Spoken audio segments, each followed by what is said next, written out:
Hey guys, Hunter here from Team Fuzzy Panda with our first deck profile video of our team consisting of my deck, the Majesty Lord Blaster build. First off, please forgive me if the video will sometimes seem shaky throughout the process because I am recording this on my own.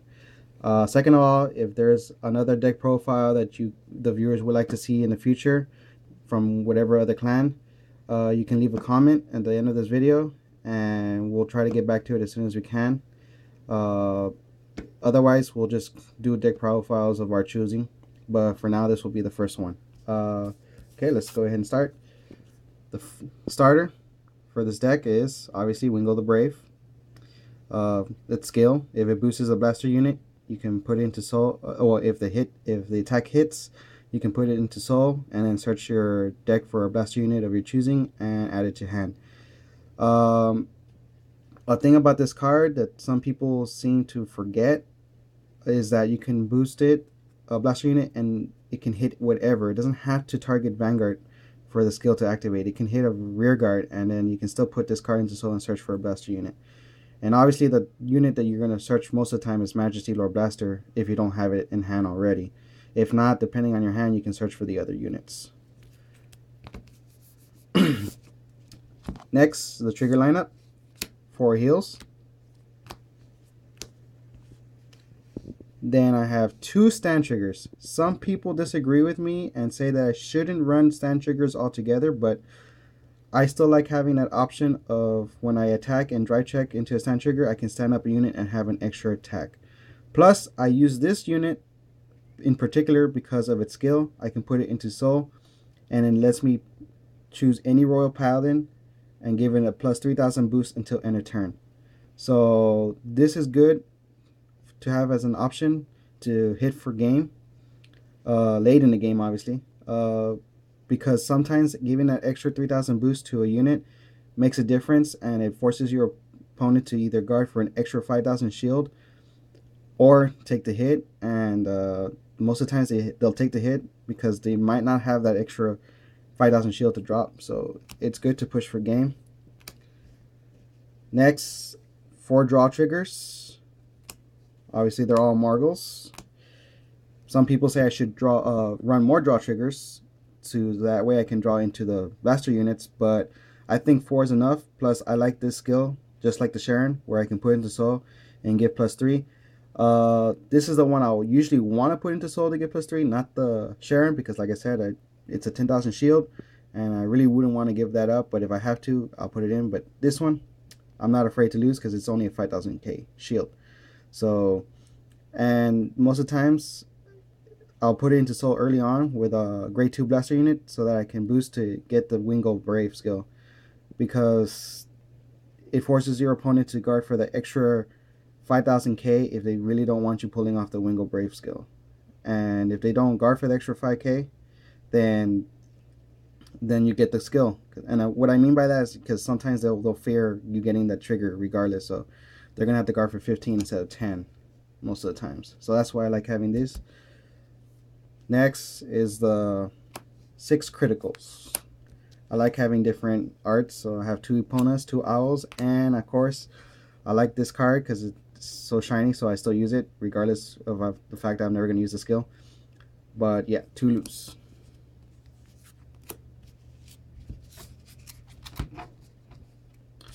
Now for the grade 1 lineup, I run 4 Little Sage Marin. I mean, obviously, it's a given. It's an AK vanilla grade 1, so it's a pretty strong grade 1. Pretty good booster, especially with Palamedes, because it makes Palamedes a 21 attacker, which I'll get to right now in the grade 3 lineup. But yeah, I mean, obviously, the strongest grade 1, so without a skill, obviously. So run 4 of those. I run 2 Lake Maiden Leon. I like running these because if I right into it first turn, if I go first, then at least I can dump a card that I don't want and hopefully draw into a blaster unit. And it's still a good card to have in the rear guard also, just to keep on, discarding cards I don't need and hopefully get into the cards I need. So yeah, it's a really good grade 1 with its effect, and it's still a decent booster, so 7,000. I run 2 toy Poodles. I would like to run maybe a third one, but I think it's okay with just the two. I like its skill when this unit boosts, and if you have 2 or more grade 3s on the field, it becomes a 9k booster. So, and most of the time I want this for the Vanguard for Majesty because it makes Majesty a 21 hitter. So, really good card, but I think a 2 is enough. I would like to maybe possibly run a third one, but I don't know, maybe. Next, Knight of Friendship K. I run 3 of these. I like its skill because of the fact that when there's a blaster unit, which most of the time hopefully you do have, either Blaster Blade, Blaster Dark, or Majesty Lord Blaster, it becomes a 10k hitter. There are some people that say I shouldn't run this at all, but I mean, if you think about it, late game or even early on sometimes, it's a good attacker. 10,000 attacker, it's good to take out rear guards. It might not be able to hit Vanguard sometimes because most Vanguards nowadays are 11k or higher, especially the crossrides being at 13. But it's good to take out rear guards, especially if they have an interceptor late game and they might need that interceptor to intercept to survive, or maybe they just like that card altogether. So it forces them to either think about, do I want to lose this card or do I just protect it? So it's a good attacker. So most of the times if I run out of grade 2s, I'll just call it back up from the rear guard and then attack with it. So, and I think the reason why some people don't want to run them is because I guess they don't see themselves attacking with grade 1s, but still a good skill. So I like it. And then last but not least, 3 Flash Shield Assaults. Most people in the game say they should always run 4 perfect shields in a deck, but I disagree with that. I honestly think that maximum is 3 because the Vanguards nowadays, or right now anyway, are really not that strong. I mean, they can get pretty strong, but I mean, you can still pretty much guard with 10k shields and still possibly survive.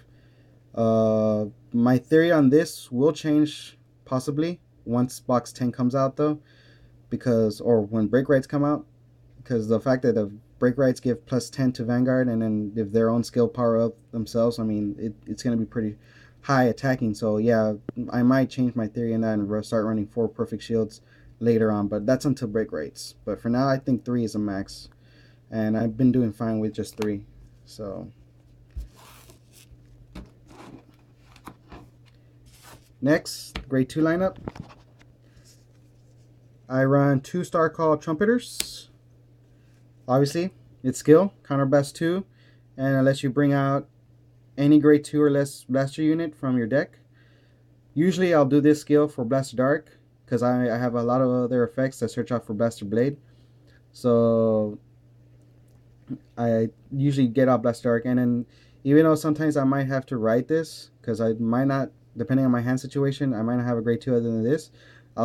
Hopefully by then I'll still have 2 damage and I'll still call out the blaster unit, but I'll call it out to the rear guard to protect it, you know, because I don't want them attacking it, obviously. Yeah, this is a really good card. It's helped me so much. Next, I run 3 Knight of Loyalty Bedivere. Obviously, I like its skill.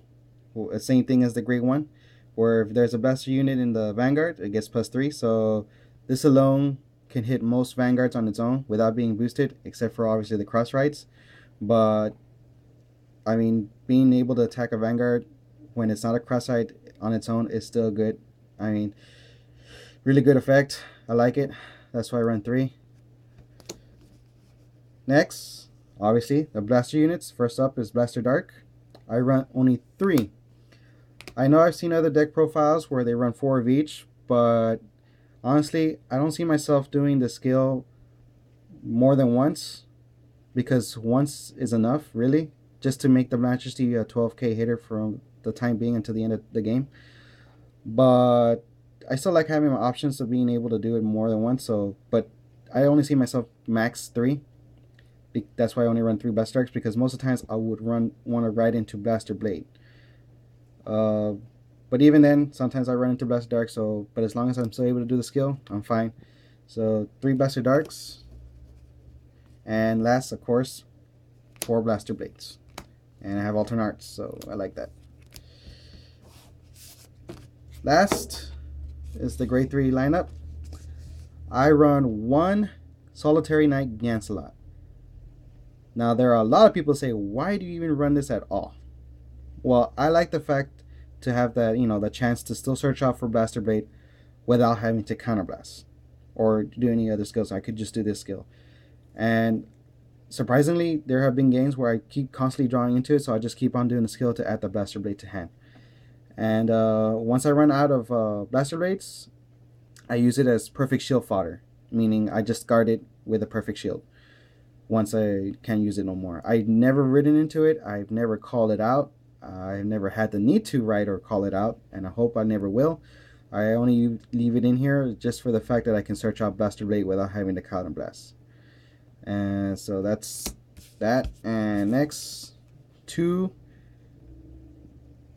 Swordsman of the Explosive Flame, Palamedes. So I would like to run 3, but right now this card is pricey, and I had gotten this card. One, I pecked it out, and the second, I got it before the price increase. So now it's kind of pricey to get another one, and even if I got another one, I would either take out the Gancelot or maybe an Alfred, which you'll see right now. Just because of the fact that it's a really strong rear guard. Once you have a grade 3 Vanguard, it can hit a cross ride on its own without being boosted. So that's really good. And he's helped me out so many times. Obviously, people don't like him, so they'll try to attack him to retire him. But if I have the cards, I'll guard it. So I run 2 of those. Next, I run 2 King of Knights Alfred. I have come across some Majesty builds that don't run them at all. And reason being is they say that it's not needed. I disagree with that. I honestly like it because just in case I happen to not have the Majesty in hand, I could always still ride it and it's still a good attacker. But what I want it for is for rear guard. And the reason I want it for rear guard is for its skill, because it's helped me so much times where I can still counterblast 3 and search for either Toy Poogle or that missing Blaster Blade that I need. It can be used in a rear guard, so why wouldn't you want to run this? But that's just my opinion, and I run 2 only. So, and then lastly but not least, but the Majesty Lord Blaster. The main card of the deck, the main whole purpose of this deck, obviously, when you attack with it, if you have Blaster Blade and Blaster Dark in the field, you can put them into Soul, and it gets plus 10,000 until end of turn. Second, if they're both in Soul, it becomes a 12k Vanguard for the rest of the game, and it keeps it extra critical, so it's always hitting for 2 crit.